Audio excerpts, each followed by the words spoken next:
Team India ప్రస్తుతం T20 world cup ఆడుతూ బిజీగా ఉంది. ఈ మెగా లీగ్ తర్వాత భారత క్రికెట్ జట్టు జింబాబ్వేలో అడుగు పెట్టనుంది.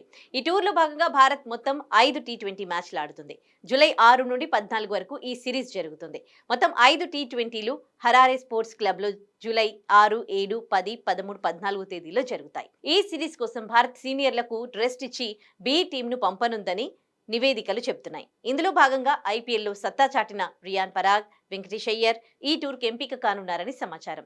ఐపీఎల్లో రాజస్థాన్ రాయల్స్ తరపున రియాన్ పరాగ్ అద్భుత ఆట తీరును ప్రదర్శించాడు. 15 మ్యాచ్ల్లో 573 పరుగులు చేసి సత్తా చాటాడు. రాజస్థాన్ రాయల్స్ ప్లే ఆఫ్స్ కు చేరుకోవడంలో పరాగ్ కీలక పాత్ర పోషించాడు. అతని యావరేజ్ 52.09 ఉంటే స్ట్రైక్ రేట్ 149. మరోవైపు కోల్కతా ఆర్ఆర్ యొక్క ప్లే ఆఫ్ ప్రయాణంలో అతని సహకారం కీలకం. ఇక Kolkata night riders all rounder Venkatesh Iyer league చివర్లో ప్లే ఆఫ్స్ అలాగే ఫైనల్స్ లో అదరగొట్టాడు. 14 మ్యాచ్లలో 46.25 సగటుతో 370 పరుగులు చేశాడు. అతని స్ట్రైక్ రేట్ 158.8గా ఉంది. అయితే 8 ఏళ్ల తర్వాత జింబాబ్వేలో భారత్ పర్యటించడం ఇదే తొలిసారి. చివరిసారిగా 2016లో సిరీస్ ఆడగా భారత్ 2-0 తేడాతో సిరీస్ గెలిచింది.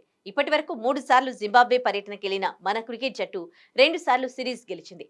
2015లో జరిగిన సిరీస్ 1-1తో డ్రాగా ముగిసింది. ఇక్కడ మొత్తం 7 టీ20 మ్యాచ్లాడగా 5 టీ20లో విజయం సాధించింది. మరో 2 టీ20లో ఓటమి పాలైంది.